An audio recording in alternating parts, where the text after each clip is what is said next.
নয় মা, ভগবান ভালো করে কোষ্ঠী পাথরে ফেলে ঘষে মেজে নেবে যে আমার ভক্ত না ও আমার নকল ভক্ত। জন্মের আগে বাবা তো চলে গেল, জন্ম দিয়ে মা চলে গেল, আর যখন বাবা মা দুজনেই চলে গেল, আচ্ছা মায়েরা যদি কোনো সন্তানকে জন্ম দিয়ে কারোর যদি বাবা চলে যায়, মা মানুষ করতে পারে? আর জন্ম দিয়ে যদি কারোর মা চলে যায় মানুষ হয়, কিন্তু মায়ের মতো করে কেউ মানুষ করতে পারবে না। আর যার বাবা মা দুজনেই চলে যায় সমাজ তাকে কি বলে? অনাথ। সমাজ তাকে অনাথ বলে। ছেলেটার জীবনটা কেমন গড়লো দেখো, দৈব দুর্ঘটনায় বাবা তো চলে গেল, জন্ম দিতে গিয়ে মাও চলে গেল। গ্রামের লোকজনেরা মায়ের দেহটা নিয়ে শ্মশানে গেল, একদিনের বাচ্চাটাও শ্মশানে নিয়ে গেল। গ্রামের লোকজনেরা বলা বলি করছে, হ্যাঁ রে দিদি, এর বাবা নেই, মাটা তো চলে গেল, তাহলে সন্তানটাকে তুই নে। এ বলে তুই নে, সে বলে তুই নে। কেউ নিতে চাইছে না। কেন জানো? বলে ছেলেটার লক্ষণ ভালো নয়, ও যে বাড়িতে যাবে সে বাড়ি ধ্বংস করে দেবে, ওর লক্ষণ ভালো নয়। আর যার বাবা মা থাকে না, যার জীবনে ঘটেছে সে জানে তার কি দোষ।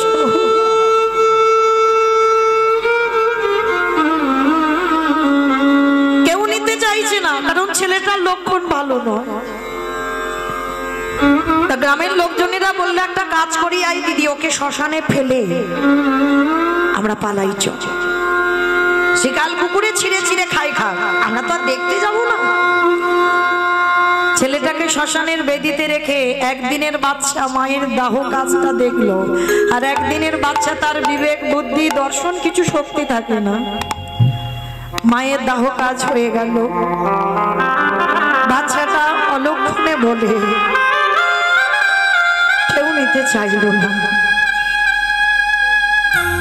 সবাই ওই শ্মশানের বেদিতে বাচ্চাটাকে রেখে চলে গেল, কিন্তু মা রাখে হরি মারে কি, আর মারে হরি রাখে। ভগবান যদি নেবে বলে তবে তো নেবে, আর ভগবান যদি বলে নেব না, রাখবো, তাকে হাজার মারলেও তাকে কেউ মারতে পারবে না। ভগবান পরীক্ষার জন্য সারা রাত বৃষ্টি, এতটুকু বৃষ্টি থামেনি মা, সারা রাত প্রবল বেগে বৃষ্টি, ঝড়। শ্মশানের বেদিতে পুটলি জড়ানো বাচ্চাটা পড়ে আছে, সারা রাত বৃষ্টিতে ভিজেছে বাবা, গলা দিয়ে কোনো আওয়াজ বেরোচ্ছে না, শুধু চিঁচি করে আওয়াজ হচ্ছে। আছে মা এরকম পাশানি মা, কত বাচ্চা ছোট ছোট বাচ্চাদের ফেলে চলে যায়, কত বাচ্চাদের নর্দমায় ফেলেও দেয়। বহু বহু মা জগতে আছে, কিন্তু বাবা তারা ভাবে না তাদের অন্তিম দশাটা কি হবে। মনে রাখতে হবে শুধু জন্ম দিলে তো মা হয় না, মনে রাখতে হবে আমি জন্ম দিয়েছি সন্তান, তার মানে আমি মা না। জন্ম দিলে মা নয়। অনেক মাওরা আছে বাবা, তারা রাক্ষসী দানবী, বোঝা যায় না। তো আজকের ওই একদিনের বাচ্চাটাকে শ্মশানে ফেলে গ্রামের লোক চলে গেল, আর ওই গ্রামের এক বুড়ি মা ভিক্ষা করে খায়, যার কিছু ছিল না। সে ভোরের বেলা ভিক্ষায় আসছে, আর শ্মশানের মাটি থেকে ওই একটা কান্নার আওয়াজ আসছে। তা বুড়ি মা মনে মনে ভাবলো, যাই, আমার মনে হয় শ্মশানে কেউ কাঁদছে, কিন্তু আবার ভয়, মনে হয় কোনো ভূত বেদনির আওয়াজ টাওয়াজ হবে। কিন্তু বুড়িমার তো কেউ ছিল না, অত ভয় ডয়ও ছিল না। বুড়িমা প্রবেশ করলো শ্মশানে, আর গিয়ে দেখে না একদিনের একটা বাচ্চা সবে নারী ছেদন করা, পুটলিতে জড়ানো পড়ে আছে, সারা রাত বৃষ্টিতে ভিজেছি। গলায় কোনো আওয়াজ নেই।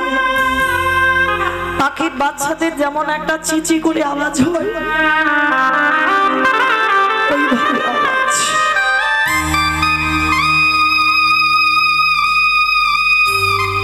যখন ওই আওয়াজ হচ্ছে, বুড়িমা কোলে করে নিয়ে বলছে, বাবা বাবা বাবা ঠাকুর, সেই তো তুমি আমার কাছে কারোর দাওনি, ভালোই হলো, আমার কেউ নেই আর এরও কেউ নেই। আজকে থেকে আমি ওকে মাতৃস্নেহে মানুষ করব। ভালো করে ভাববেন মা, কোথাকার সন্তান কোথায় যাবে। ওই বুড়ি মা ঘরে নিয়ে গেল, ঘরে নিয়ে গিয়ে ভিক্ষাই সম্ভব। মনে রাখবে, যার আছে সে তো দেয় না, যার কিছু থাকে না সে দেওয়ার জন্য কাঁদে। বাচ্চাটাকে মানুষ করতে থাকে, দেখতে দেখতে ছেলেটার বয়স দাঁড়ালো 5 বছর। আর ওই 5 বছরের ছেলের কোনো কিছু খেলনা নেই মা। ওই 5 বছরের ছেলের একটাই খেলা, রাধা কৃষ্ণ সে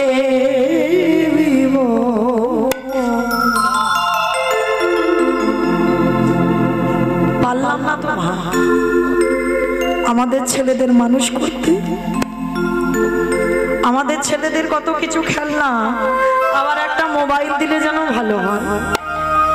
কিন্তু আজকের ওই যে 5 বছরের ছেলে, যে বাবা মা দুজনকে হারিয়েছে, তার একটাই খেলা, সে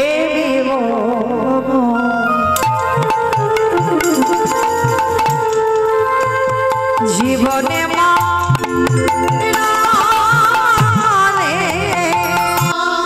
মায়েরা কিরকম পরীক্ষাটা দেখো। ছেলেটা তো বাবা মাটাকে কেড়ে নিল, 5 বছর বয়স হলো, বুড়ি মা মানুষ করলো। 3 দিনের জ্বরে বুড়ি মার মৃত্যু হয়ে গেল। যেই না লোকের বাড়ি খাওয়ার জন্য গেছে, ছোট্ট ছেলেটা সবাই মিলে দূর দূর করে তাড়িয়ে দিচ্ছে,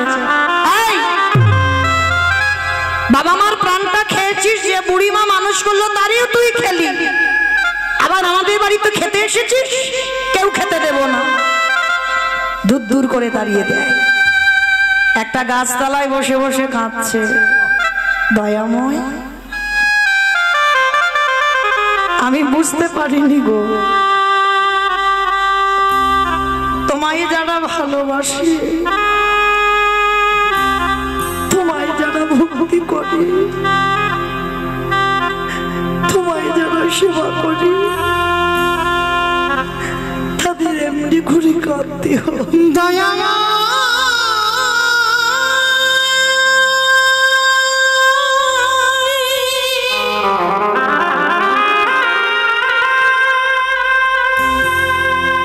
যে যে তোমায় ভালো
যদি সুখ প্রভু যত ব্যথা তুমি আমায়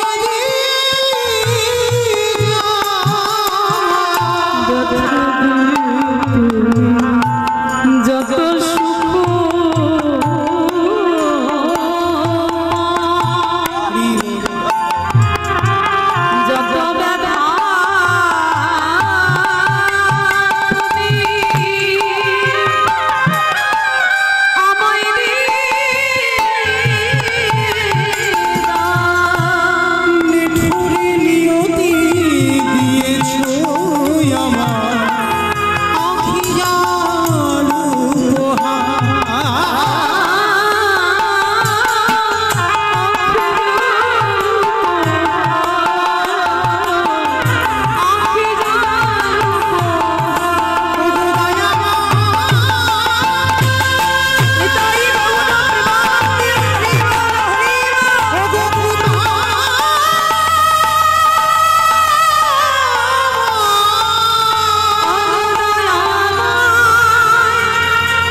ছোট ছেলেটার যে বুড়িমা মানুষ করলো সেও চলে গেল চিরজনবীর।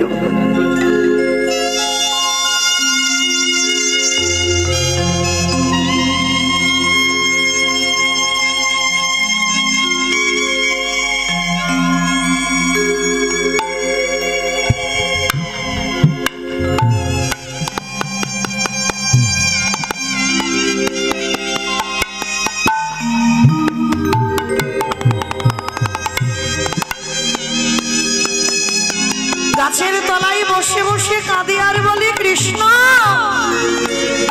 তোকে ভালোবাসলে এত কষ্ট পেতে হয়, দুঃখ পেতে হয়, যদি জানতাম আমি কোনোদিন ভালোবাসতাম। মনে রাখতে হবে মা, কৃষ্ণ ভক্ত যারা হয় তারা কোনোদিন ধনী অট্টালিকাতে থাকে না। তাকিয়ে দেখেন জমিদার লালা বাবুর দিকে। বড় লোক বলা ভুল হবে, জমিদারি ত্যাগ করে কৃষ্ণ পাবার লালসায় একটা কথাই সংসার ত্যাগ হয়ে গেল। সেই জমিদার লালা সব ছেড়ে কৃষ্ণ পাবার লালসায় ছুটে গেল। রঘুনাথ দাস গোস্বামী আদি সপ্তগ্রামে জমিদারি ত্যাগ করে রাধা কুণ্ডে ছুটে চলল কৃষ্ণ পাবার লালসায়। নরোত্তম দাস ঠাকুর জমিদারের ছেলে হয়ে কৃষ্ণ পাবার লালসায় ছুটল বৃন্দাবন। তাহলে কতটুকু ধনী, কতটুকু জমিদার, কতটুকু বড় লোক আমরা? ধনী তো সেই যার হৃদয়ে কৃষ্ণ প্রেম সম্পদ অর্জন আছে। তাই গৌর হরি হরি বল। আর কৃষ্ণ পেতে গেলে আগে কাঁদতে শিখতে হবে। যত বেশি কাঁদতে পারবি তত কৃপা তাড়াতাড়ি হবে। কতটুকু তুলসী তলায় চোখের জল দিয়েছ কৃষ্ণ পাবে, কতটুকু কৃষ্ণ বলে কেঁদেছ কৃষ্ণ পাবে। আজকের সেই ছোট ছেলেটা গাছতলায় কাঁদছে, বাবা মার মৃত্যু হলো, যে বুড়িমা মানুষ করলো সেও চলে গেল, অনাথ হয়ে গেল। গ্রামের লোকজনে বলছে ওকে কেউ বাড়িতে ঢুকতে দিবি না, ও যার বাড়িতে যাবে তার বাড়ি ধ্বংস করে দেবে। গাছের তলায় বসে বসে কাঁদছে। গ্রামের লোকেরা সবাই মিলে দূর দূর করে তাড়িয়ে দিচ্ছে, বের হয়ে যা। বাবা মাকে খেয়েছিস, যে বুড়িমা মানুষ করলো তাকেও তুই খেলি, কেউ খেতে দেব না তোরে। 3 দিন হয়ে গেল উপবাস। ভগবান বলেছেন, ভক্ত আমার মাতা পিতা, ভক্ত আমার গুরু, ভক্ত আমার রেখেছে নাম বাঞ্ছা কল্প।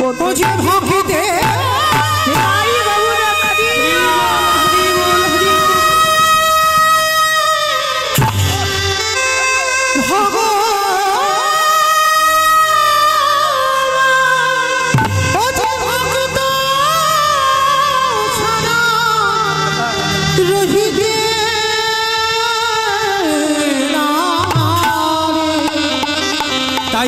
যুগে যুগে ভক্তির কাছে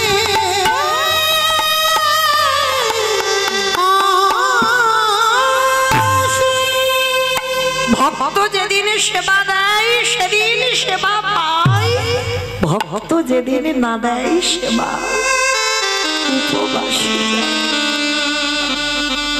আজকের ছেলেটা 3 দিন খাইনি, আমার ভগবানেরও 3 দিন খাওয়া হয়।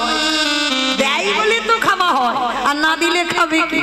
দিচ্ছে না, খাওয়া হচ্ছে না। ভগবান একটা বৈষ্ণব সেজে লাঠি ঠুকতে ঠুকতে এসেছে, এই ছেলে দুটো খেতে দিবি? হায় রে, যে নিজের পেটের ভাত 3 দিন জোগাড় করতে পারিনি, তার কাছে ভগবান দাঁড়িয়েছে। এটা বাস্তব বাবা, যার আছে ভগবান তার বাড়ি যাবে না, আর যার কিছু নেই, যে দিনহীন পথের ভিখারি কাঙাল, তার ঘরে ভগবান আগে গিয়ে দাঁড়ায়। তো আজকের যেই না গিয়ে দাঁড়িয়েছে, তো ছোট্ট ছেলেটা বলছে, হায় হায় হায় হায় গো, আমি নিজে 3 দিন খাইনি, আমি তোমারে খেতে দেব কি? সে কি রে, ভগবান জানো না জেনে জেনে না জানার ভান করছে। শোন, তুই তো 3 দিন খেতে পাসনি, একটা কাজ কর, ওই দূরে দেখা যাচ্ছে রামানন্দ স্বামীর আশ্রম, যা আজকে থেকে ওই রামানন্দ স্বামীর আশ্রমে তুই থাকবি। ছোট্ট ছেলেটার আনন্দ, ছুটতে ছুটতে গিয়ে গুরুচরণে আছাড় খেয়ে পড়েছে। গুরুদেব বলে উঠলেন, আরে পা ছাড়, পা ছাড়, পা ছাড়। আরে কে তুই? কোথা থেকে এসেছিস? এতটুকু ছেলে, দুধের বালক, নাম কি? থাকিস কোথায়? বাবা মাকে, বাড়ি কোথায়? অনেক প্রশ্ন। ছোট্ট ছেলেটার একটাই উত্তর, আমি অনাথ। এই জন্য আমার পা দুটো জড়িয়ে ধরলি।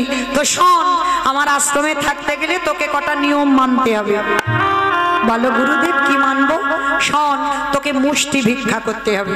কারোর বাড়িতে গিয়ে হাত পেতে কিন্তু কিছু চাইবি না। রাস্তা দিয়ে যাবি, 3 বাড়ি থেকে 3 জন মা দরজা থেকে বেরিয়ে এসে যদি মুষ্টি ভিক্ষা দেয়, সেই মুষ্টি ভিক্ষা করে আমার প্রভুর জন্য তুই রন্ধন করে দিবি। পারবি? পারবো, পারবো গুরুদেব। তবে মনে রাখবি, যেদিন ভুল করবি, অন্যায় করবি, সেদিন আমি তোকে গলা ধাক্কা দিয়ে আশ্রম থেকে বের করে দেব। দিন যায়, মাস যায়, বছর যায়, দেখতে দেখতে ভগবান মনে মনে ভাবলো, আর একটু যাচাই করতে হবে, দেখতে হবে ও আমার ভক্ত না আমার নকল। দেখি একবার। ভগবান ডাক দিল, পবন দে, বরুণ দে, ইন্দ্র দে, তোমরা এমন করে ঝড় বৃষ্টি তোলো যেন ও ছেলে আর বাইরে বেরোতে না পারে। তবে মনে রেখো, যেন আমার ভক্তের অঙ্গে আঘাত না লাগে। প্রচুর ঝড় বৃষ্টি, বর্ষণ, বড় বড় গাছ ভেঙে ভেঙে পড়ছে। সেই সময় গুরু রামানন্দ ডাক দিয়েছে, এই ছেলে, এখনো বসে আছিস? মুষ্টি ভিক্ষায় যাবি না? গুরুদেব, গুরুদেব, এই ঝড় বৃষ্টি, কত মেঘাচ্ছন্ন আকাশ, মনে হচ্ছে কত রাস্তা অবরোধ হয়ে গেছে, কে আমাকে দেখতে পাবে, কে আমায় ভিক্ষা দেবে? দূর হয়ে যা। আমি তোকে বারবার বলেছিলাম আমার কথা অবজ্ঞা করবি না, মুষ্টি ভিক্ষা করে দিতে হবে। যাচ্ছি, যাচ্ছি গুরুদেব, আমি এক্ষুনি যাচ্ছি। ওই ঝড় বৃষ্টি মাথায় করে নিয়ে ছেলেটা বেরিয়ে পড়লো। কিন্তু যখন আকাশে প্রচুর ঝড় বৃষ্টি হয়, কোনো মা কি ঘর থেকে বাইরে বেরোয়? বেরোয় না। সারা গ্রাম ঘুরলো, কোনো মা মুষ্টি ভিক্ষা দিল না। ছেলেটা মনে মনে চিন্তা করলো, ওই তো জমিদার মার বাড়ি, ওই মা তো রোজ আমার ডাকে, আমি যাই না, কিন্তু গুরুদেব তো আশ্রমে আছে, গুরুদেব কি আমায় দেখতে পাবে? যাই, আমি ওই জমিদার মার কাছ থেকে কিছু চাল ডাল চেয়ে আনবো। এটাই হলো ছেলেটার জীবনে সব থেকে বড় কাজ। কারণ ও ছেলে বুঝতে পারলো না যে গুরুদেব রামানন্দ স্বামী যোগী পুরুষ। আশ্রমে থাকলে কি হবে? ধ্যানা যোগে বসে ত্রিনয়নে সব দেখতে পেয়ে যায়। জমিদার মার কাছ থেকে চাল ডাল এনে রন্ধন করে গুরুদেবের হাতে তুলে দিল। গুরুদেব যেমন ভোগ লাগায় আজও লাগিয়েছে। দরজা বন্ধ করে গুরুদেব বাইরে সেরে ধ্যানস্থ হয়েছে। প্রতিদিন গুরু রামানন্দ দেখে যে শিষ্য বসে বসে আমার ভগবান প্রসাদ পাচ্ছে। কিন্তু আজকে ধানা যোগে দেখলো আমার ভগবান আসনে বসছে না। কি ব্যাপার, আমার প্রভু আসনে বসছে না কেন? ও মনে হচ্ছে আমার সেবায় কোনো ত্রুটি হয়েছে। ডালাটা বের করে এনে বাদ দিয়ে নতুন করে পারস সাজিয়েছে, আবার নিবেদন করেছে, আবার ধ্যানা যোগে বসেছে। ভগবান প্রসাদ পাচ্ছে না। প্রশ্ন করলো রামানন্দ স্বামী, এত বড় সাধক ছিল, প্রভু আজকের আসনে বসে তুমি প্রসাদ পাচ্ছ না কেন? দৈববাণী বলল ভগবান,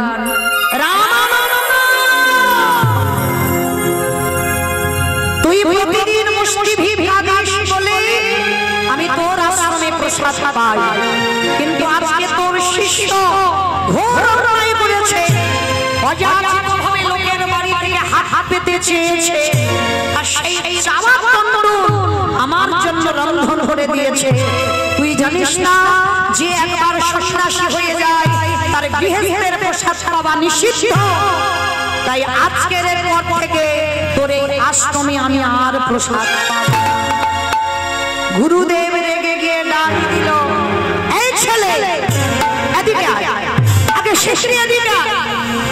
ছোট্ট বাচ্চা এসে বলছে, গুরুদেব গুরুদেব আমায় ডেকেছো, সত্যি করে বল তুই মুষ্টি ভিক্ষায় গিয়েছিস? আর দেখবেন বাবা, যারা ছোট বাচ্চা তারা মিথ্যাটা আগে বলে না, সত্যি আগে বলে ফেলে। ছোট্ট বাচ্চা বলে উঠলো, গুরুদেব গুরুদেব জানো এই মেঘাচ্ছন্ন বৃষ্টি পড়ছে, আমাকে তো কেউ মুষ্টি ভিক্ষা দেয়নি।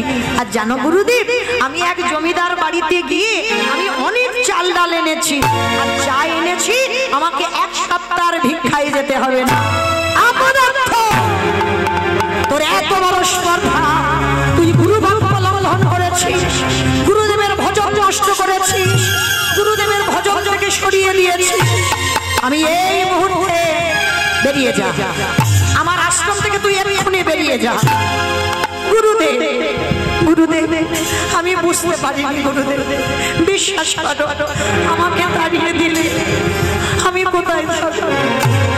আমার তো কেউ নেই, আমি কোথায় যাবো? কি আমায় দুটো খেতে দেবে? বেরিয়ে যা, যেদিকে দু চোখ চাই সেই দিকে চলে যাবি। পা ছেড়ে দে, পা ছেড়ে দে, পা ছেড়ে দে।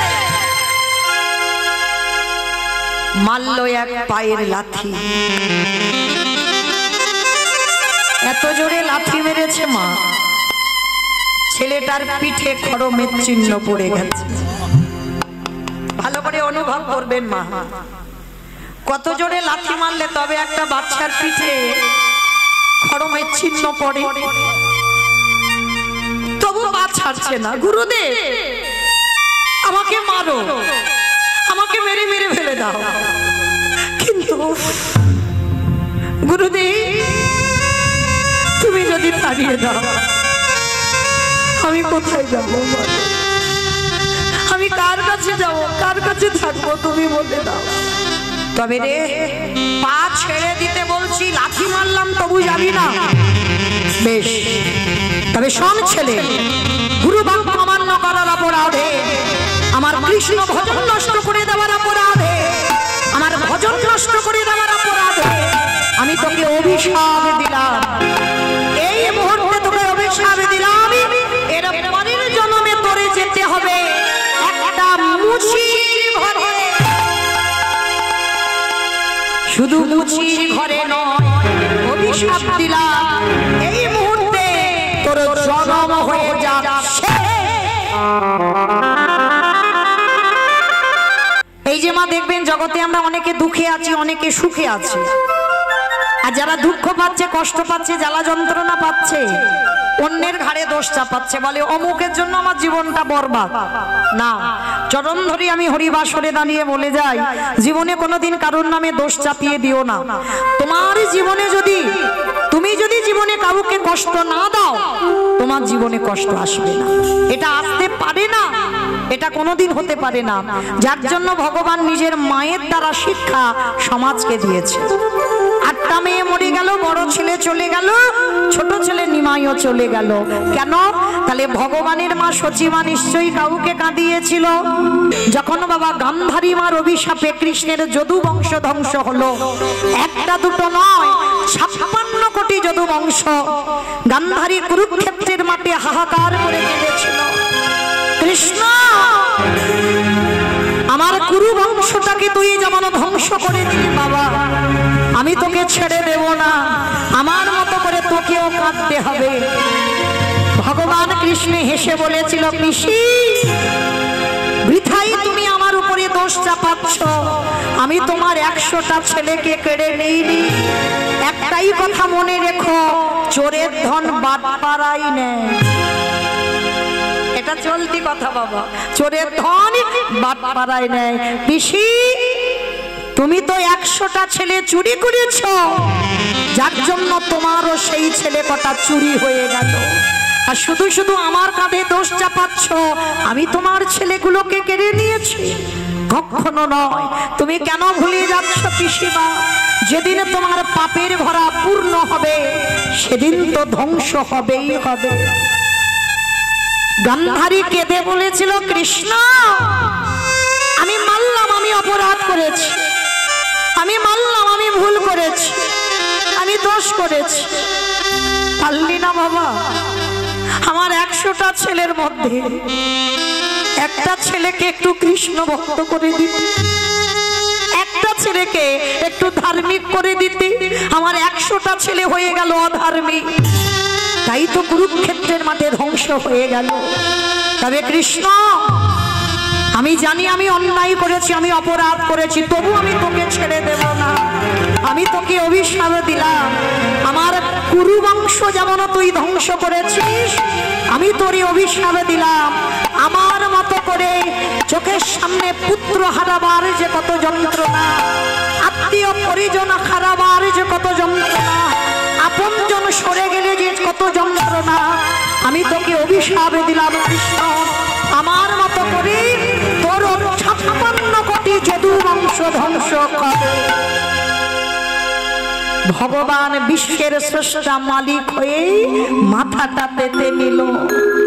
পিসি কথা দিলাম আমি ভগবান, আমার শত্রুর মধ্যেও আমি ভগবান বিরাজমান, আমার মিত্রের মধ্যে আমি ভগবান বিরাজমান, আমি সবার মধ্যে বাস করি।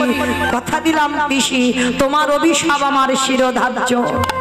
আর গান্ধারীর অভিশাপ মতো কৃষ্ণের 56 কোটি যদু বংশ চোখের সামনে ধ্বংস হয়েছিল।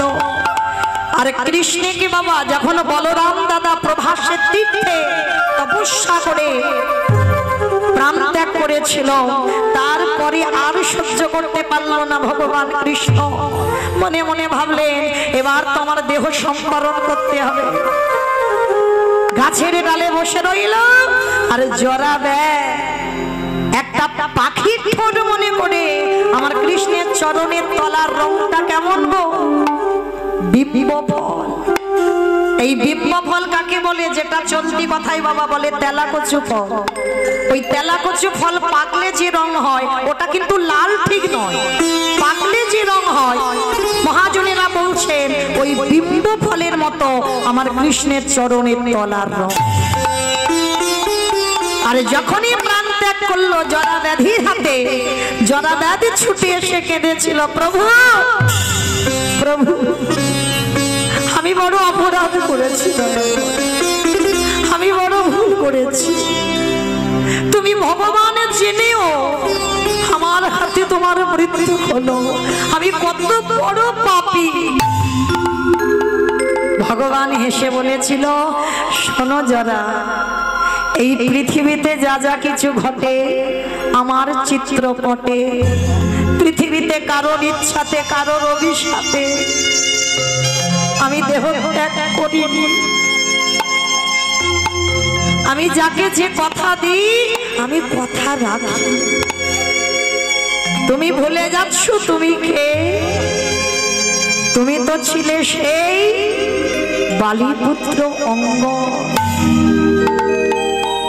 মনে করে দেখো, যেদিন আমি অযোধ্যায় ফিরেছিলাম 14 বছর বনবাস শেষ করে, যে যা আমার কাছে চেয়েছিল আমি সবাইকে দিয়েছিলাম। অঙ্গ, তুমি সেদিন আমার চরণে পড়ে কেঁদেছিলে, বলেছিলে প্রভু যে যা চাইছে তুমি তাকে তাই দিচ্ছ, তুমি তোমার এই অঙ্গদকে কিছু দেবে। রঘুপতি রামচন্দ্র বলেছিল, অঙ্গ আমি মর্যাদা পুরুষোত্তম রাম, যে আমার কাছে যা চায় আমি তাকে 2 হাত ভরে দিই। বলো তুমি আমার কাছে কি চাও?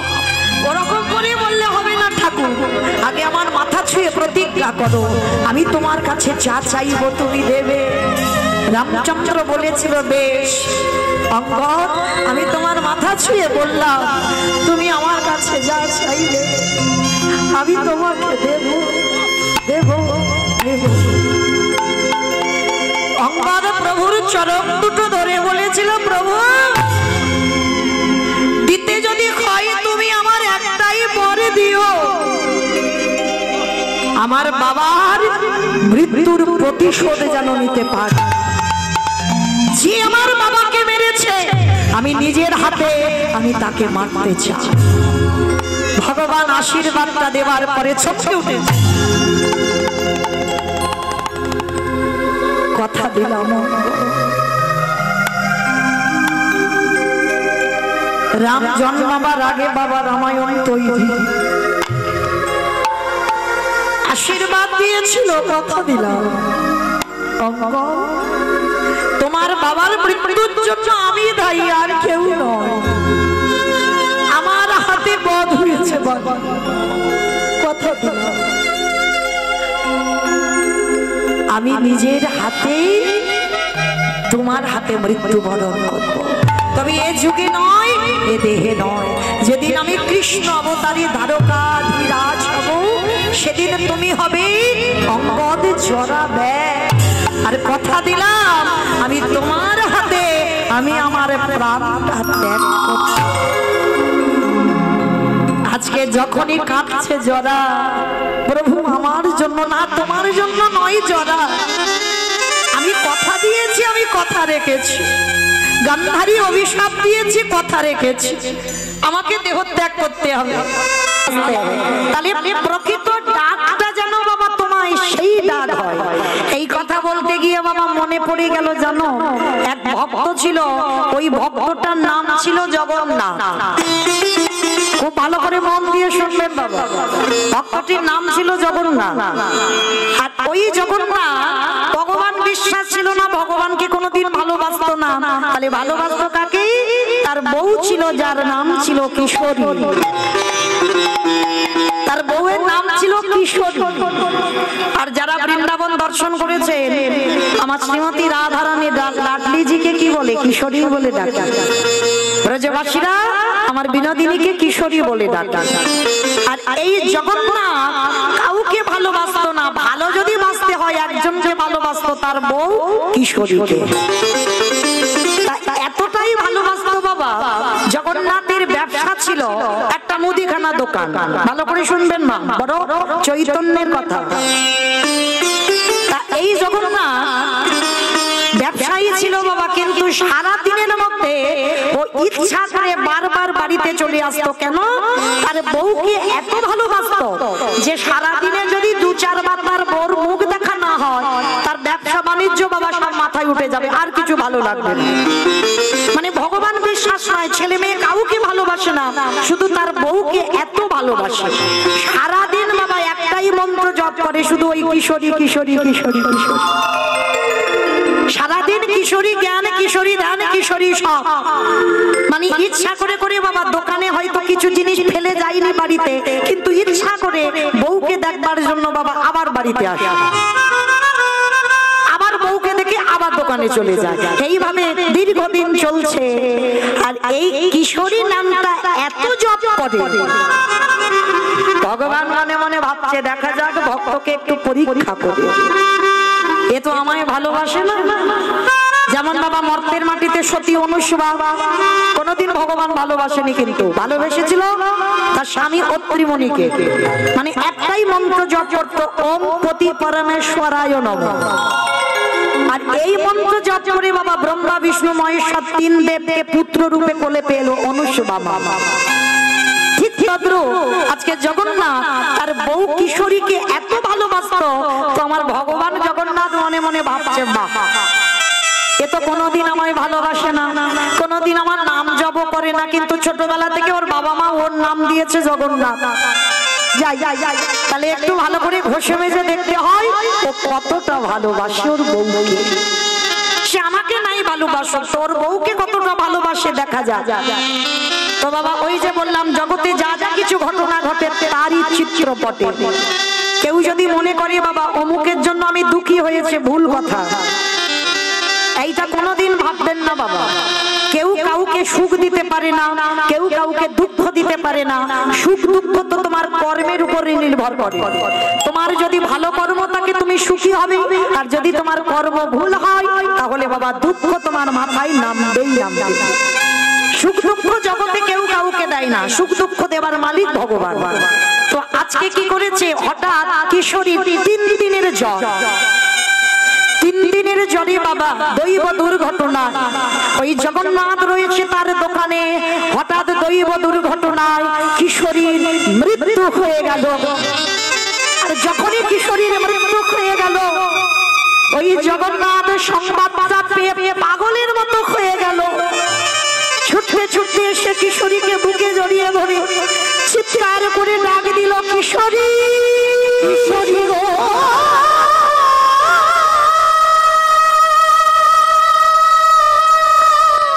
পাগলের মতো কিশোরী বলে কাঁদছে, তুমি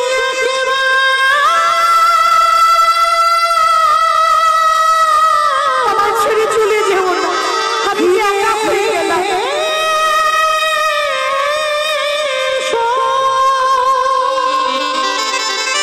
পাগলের মতো খাওয়া দাওয়া সব বন্ধ, কাউকে দেখতে দেয় না। কিশোরীকে বুকে আঁকলে নিয়ে ওই জগন্নাথ বসে আছে। একদিন হয়ে গেল, 2 দিন হয়ে গেল, 3 দিন হয়ে যাচ্ছে, কিশোরীর মরা দেহটা জড়িয়ে ধরে বসে আছে। আমি ছাড়বো না, আমি কিশোরীকে ছাড়া যে বাঁচতে পারবো না, ও যদি চলে যায় আমি এখনই প্রাণ ত্যাগ করবো। মন্দিরে জগন্নাথ বসে বসে হাসছে, বাহ এত ভালোবাসে। 3 দিন হয়ে গেল, অনাহারে অনিদ্রায়, খাওয়া নেই দাওয়া নেই, ওর বউকে জড়িয়ে ধরে শুধু মুখে একটাই কথা, কিশোরী তুমি ফিরে এসো, কিশোরী তুমি কোথায় চলে গেলে, কিশোরী একবার আমার কাছে এসো। ওই কিশোরী কিশোরী বলতে বলতে 3 দিন কেটে গেল। ও মায়েরা, মরা দেহ কতদিন থাকবে? পচা গলা গন্ধ বেরোবে না। 1 দিন 2 দিন রাখতে পারি, তাও আবার বরফে রাখলে তবে রাখা যায়, নালে মরা দেহ রাখা যায়? গন্ধ হয়ে যাচ্ছে। এইবার গ্রামের লোকজনেরা ছুটে এসেছে, জগন্নাথ তুই কি পাগল হয়েছিস? 3 দিন হয়ে গেল, এখনো তুই তোর বউকে ধরে খাচ্ছিস, এবার ছেড়ে দে, ওর তাও কাজ করতে হবে না। না, আমি ওকে দিতে পারবো না, ওকে ছাড়া আমি বাঁচতে পারবো না। গ্রামে সবাই লোকজন বোঝালো, জোর করে জগন্নাথকে টেনে নিয়ে কিশোরীর সব কাজ সম্পূর্ণ করলো। জগন্নাথ একেবারে উন্মাদ পাগল, আর খায় না। এই জগন্নাথের বাড়ি ছিল মথুরা। অনেকে গেছেন, একদিকে বৃন্দাবন একদিকে মথুরা। এই ভক্তটির বাড়ি ছিল মথুরা। আর কিশোরীর যেই না দেহ কাজ সম্পূর্ণ হয়ে গেল, ওই কিশোরী মুখ থেকে যায় না। আমি কোথায় গেলে আমার কিশোরীকে পাবো? আর ওই কিশোরী বলতে বলতে মথুরা থেকে এসে দাঁড়িয়েছে বর্ষা নয়। আমার বর্ষানাই তো রাধারানীর বাড়ি, আর ওই বর্ষানাই জঙ্গলের মধ্যে শুধু খুঁজে খুঁজে বেড়ায় আমার কিশোরী কোথায়, আমার কিশোরী কোথায়, আমার কিশোরীকে দেখতে পাচ্ছি না কেন, কোথায় গেলে কিশোরীকে পাবো?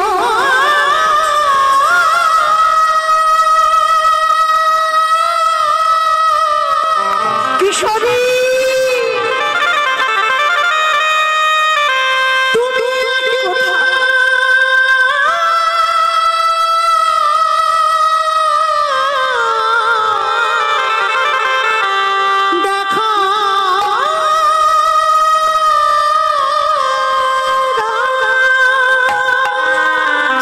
কিশোরী কিশোরী বলে ডাকছে, আমার সত্যিকারের কিশোরীর চরণ দুটো টলে উঠেছে।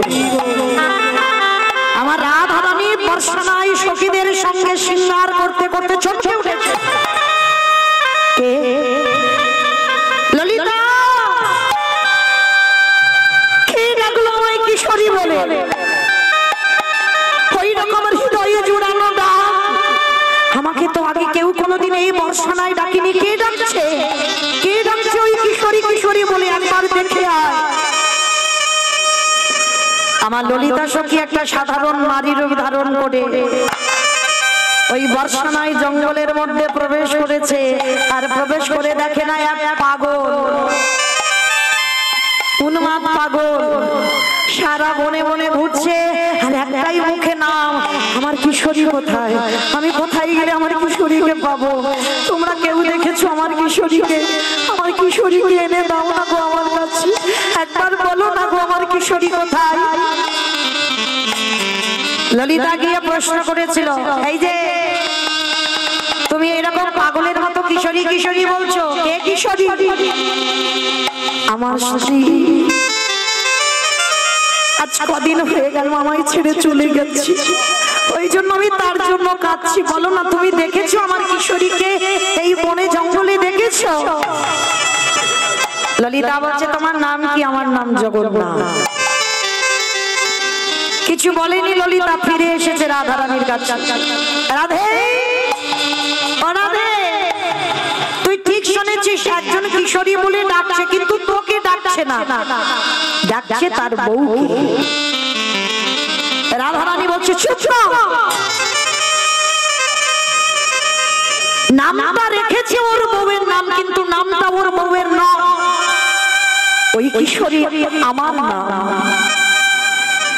আমি একবার ওই ভগকে দেখা দিতে চাই না। ললিতা বলছে, রাধে তুই বলছিস কি? তোর জীবনে ভক্তি নাই, ওর একেবারে ঘোর নাস্তি, ঘোর সংসারী, ঘোর বিষয়, ও কোনোদিন ভগবানের ভজন সাধন করে না, ও তো শুধু ওর বউকে ছাড়া আর কাউকে ভালোই বাসেনি। ওরে, ওর নামটা ওর বউয়ের দিয়েছে, কিন্তু দেখেছি ওর ওই যে কিশোরী ডাক, ওই ডাকটা যে আমার হৃদয়টা কেড়ে নিয়েছে।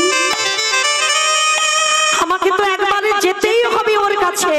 ললিতা, বিশাখা, সখীগণ কেউ যেতে দিচ্ছে না, আর যতবার ওই জগন্নাথ কিশোরী বলছে, আমার রাধারানী যেন ছটফট করছে বেরিয়ে যাওয়ার জন্য। বারবার বলছে, আমি যাব জগন্নাথের কাছে, একবার গিয়ে দাঁড়াবো। শ্রীমতী রাধারানী আজ এসে দাঁড়িয়েছে, ঠিক ওই ওরই বউয়ের রূপ ধারণ করে। আমার রাধারানী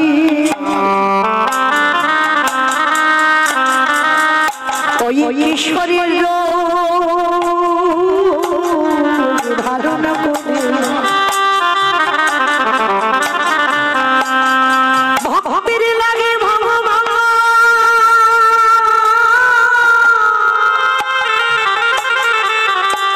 আজি আমার লাগলে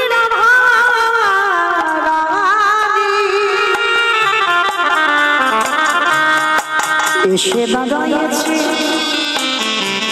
ওই জগন্নাথের কাছে। নেতাই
দাঁড়িয়েছে। একটু ভালো করে বাবার হৃদয় অঙ্গ দিয়ে ভেবে দেখেন, যে ঘোর নাস্তিক শুধু নামে কৃপা হয়ে গেল। আমার রাধারানী এসে দাঁড়িয়েছে ওর বউয়ের রূপ ধারণ করে। জগন্নাথ ছুটে গিয়ে আমার রাধারানীকে তার বউ মনে করে হৃদয়ে জড়িয়ে ধরে। আমার কৃষ্ণী এত করুণাময়ী, এত কৃপাময়ী, ও কিন্তু কোনোদিন বিচার করে না, ওর পিছনে দেখে না ও কত পাপ করেছে। আমার ভগবান কৃষ্ণ দেখে যে ও কত পাপ করেছে, কিন্তু আমার রাধারানী পিছনের দিকে তাকায় না।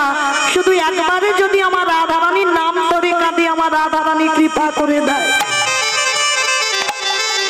তোমার কিশোরী রূপ ধারণ করেছে, জগন্নাথ পরশ করেছে, আর একবার রাধা পরশ করলে কি গো, এতদিন তার বউকে পরশ করেছে, সে পরশ তো আলাদা, আর রাধা পরশ করেছে, সে পরশ আলাদা। যেই না পরশটা করেছে বাবা, সঙ্গে সঙ্গে জগন্নাথ চমকে, কে তুমি? তুমি তো আমার বউ নয়। আমি আমার কিশোরীকে এতদিন দেখেছি অনেক কাছ থেকে, কিশোরী আমার কাছে থাকতো, কিন্তু তুমি তো আমার কিশোরী নয়। সত্যি করে বলো না তুমি কি? আমার কিশোরীকে তো সবাই আগুনে জ্বালিয়ে দিয়ে এসেছে, কিশোরী তো পুড়ে গেছে, তাহলে তুমি তো আমার কিশোরী নও। সত্যি করে বলো তুমি কি? জগন্নাথ কাঁদছি, যেই না নয়নে জলে কাঁদছি, আমার কিশোরী রাধারানী থাকতে পারল না। জগন্নাথের কাছে গিয়ে বলছে, জগন্নাথ আমি তোর বউ কিশোরী নয়, আমি এই বর্ষা নাই, আমি বিনোদিনী রাধারানী। আচ্ছা রেখে বলল জগন্নাথ রাধা চরণে, রাধে গো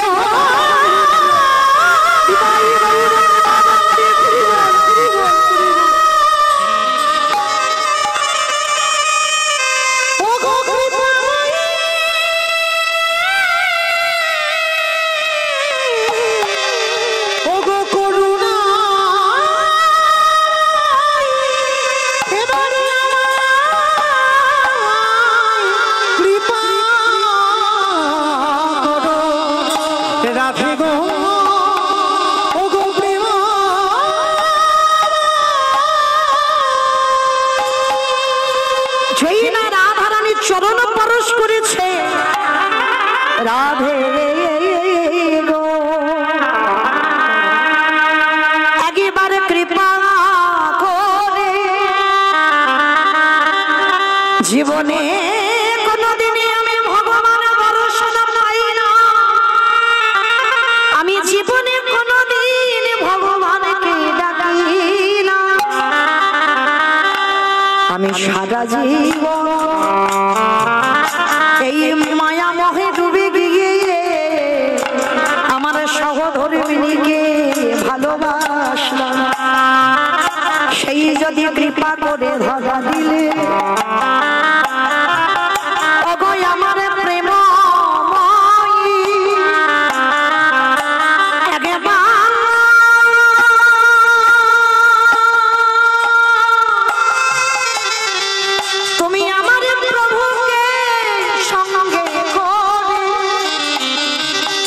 একেবারে যুগল হয়ে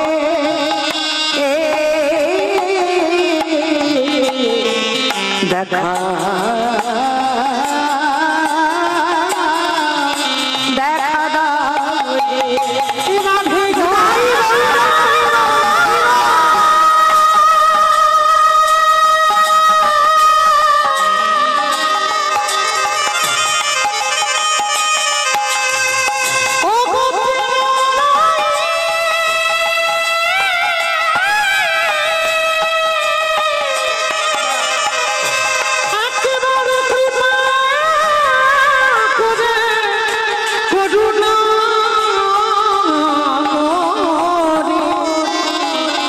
তোমাদের যুগলের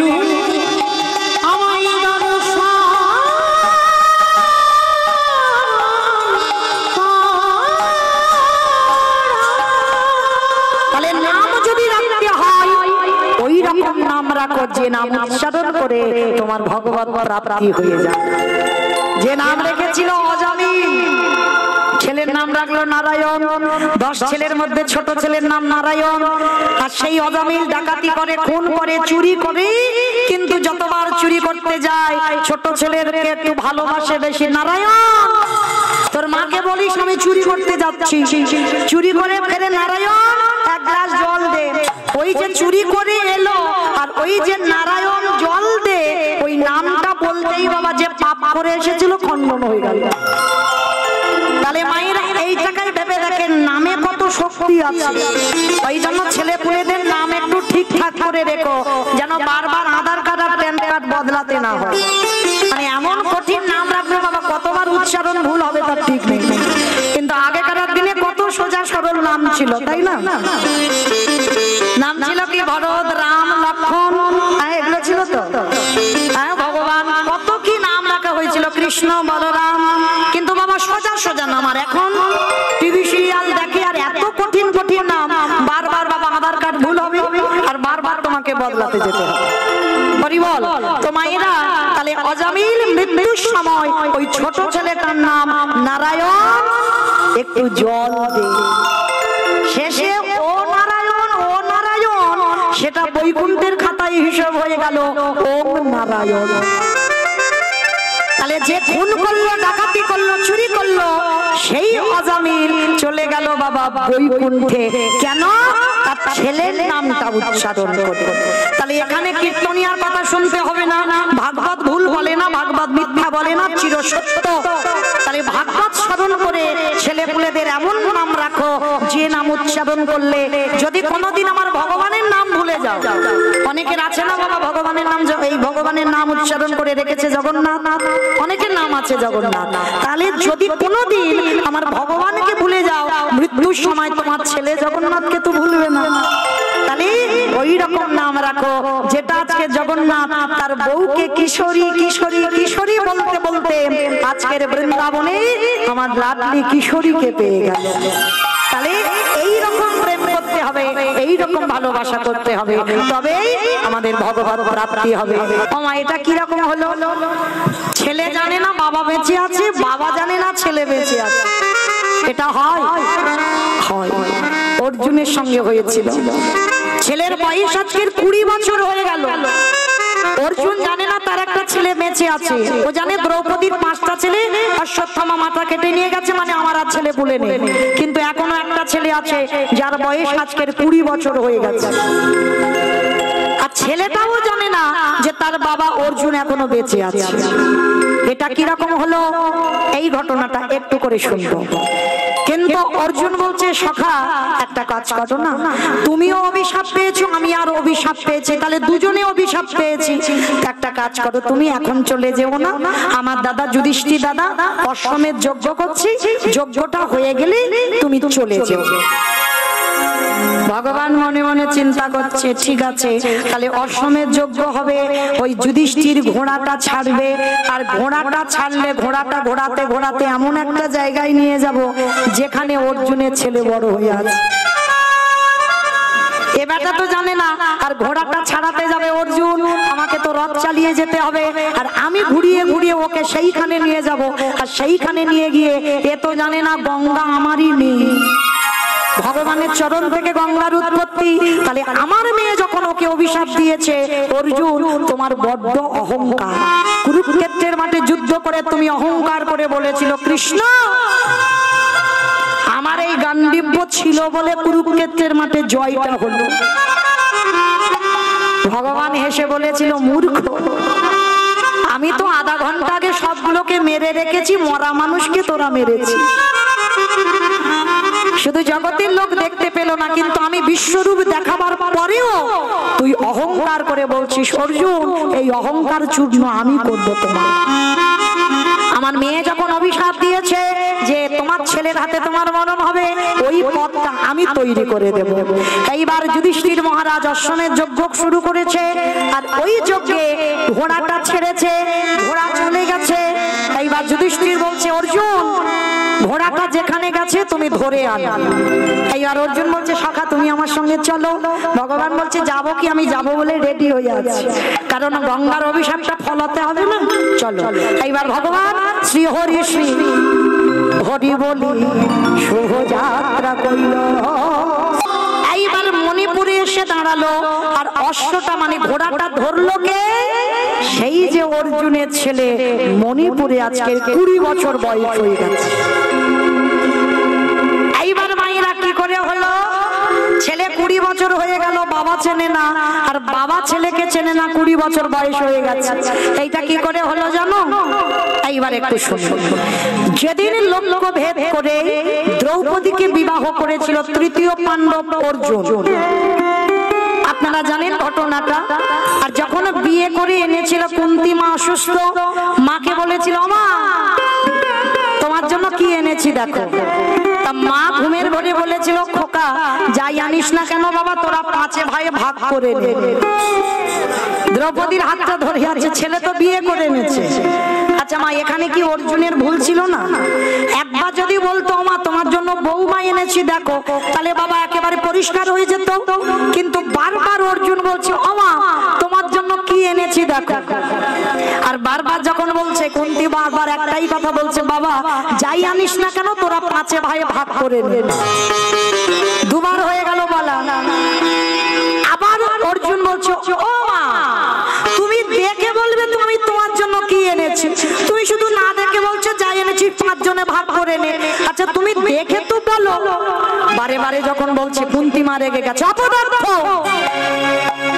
আমি কখন থেকে বলছি একটাই কথা, যাই কিছু আনিস না কেন তোরা 5 ভাই ভাগ করে নে। আর যেই না বলেছে বাবা অর্জুন দ্রৌপদীর হাতটা ছেড়ে দিয়েছে। ছেড়ে দিয়ে যুধিষ্ঠির দাদার কাছে গিয়ে বলছে দাদা মা আদেশ দিয়েছে আজকে থেকে দ্রৌপদী আমাদের 5 জন। বলে ভাই তোর কি মাথার গন্ডগোল হয়েছে? লক্ষ্য ভেদ করে তুই বিয়ে করেছিস, দ্রৌপদীর উপরে তোর অধিকার আমাদের নয়। বলে দাদা মা যে বললো কি গো একটা ছেলে এরকম পাবে জগতে এখন? হরি বল। একটা ছেলে এসে কোনোদিন বলেছে মা তোমার জন্য কি এনেছি দেখো? সে 5 ভাই ভাগ করার ব্যাপার তো আলাদা, একটা ছেলে বলেছে মা তোমার জন্য এনেছি বউ বলেনি। সেটা বলেছিল নবদ্বীপে আমার নিমাই পণ্ডিত।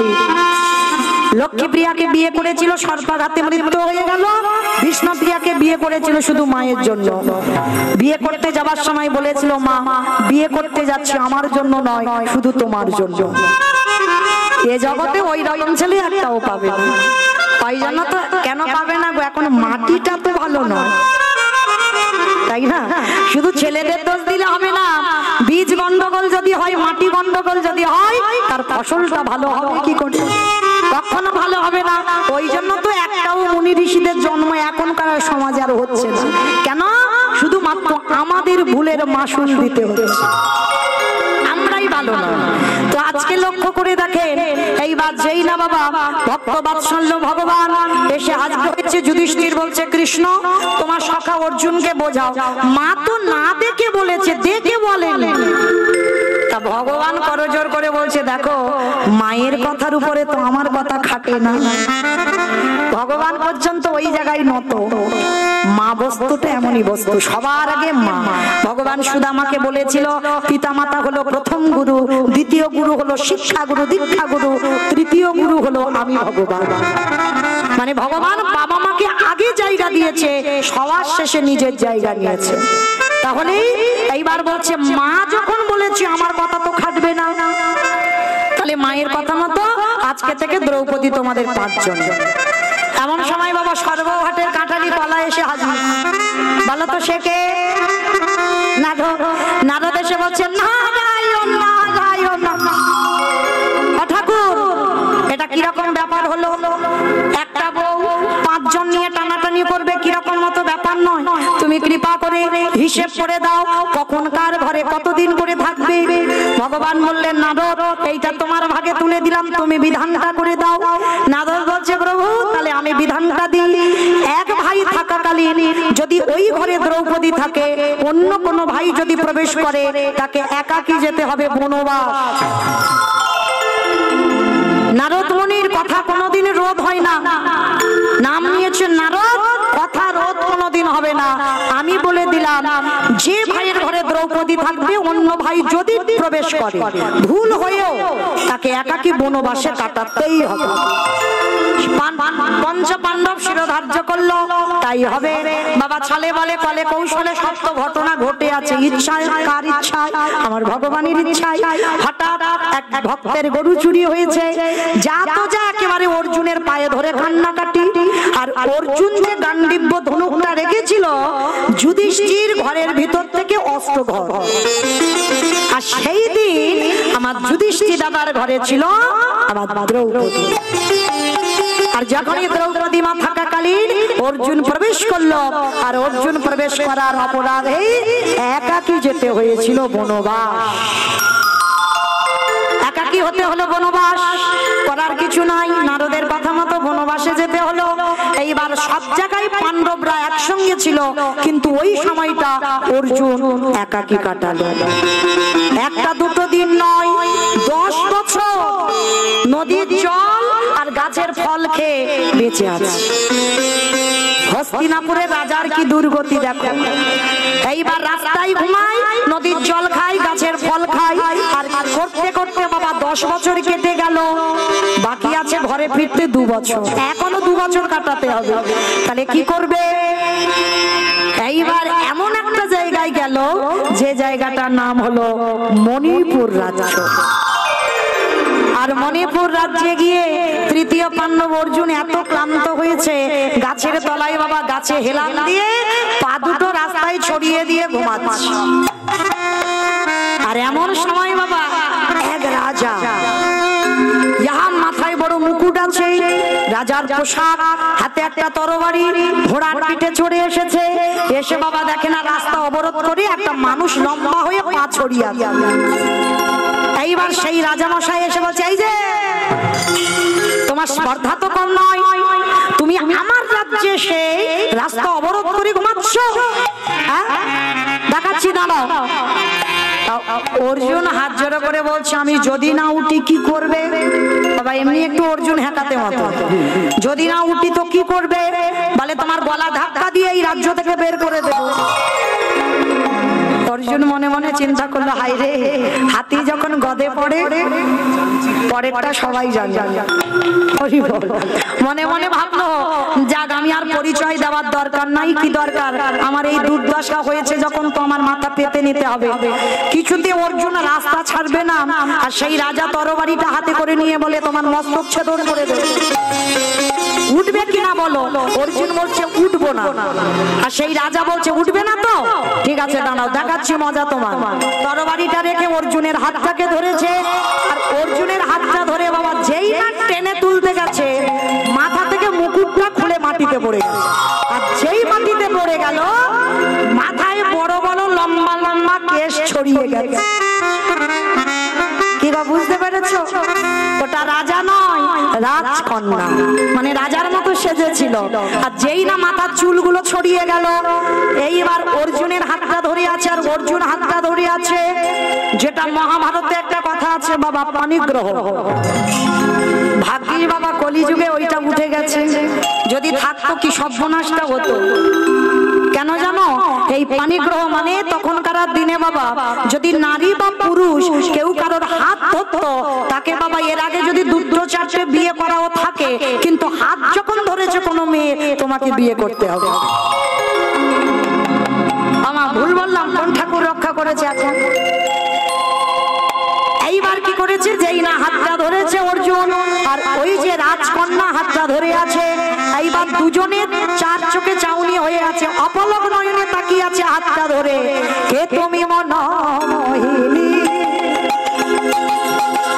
কে তুমি মনোমোহিনী, কে তুমি মনোমোহিনী, দাদানি আমার চোখে রাগানে পুষ্প দাগে গো চম্পা, তুমি মনোমোহিনী, তুমি মনোমোহিনী,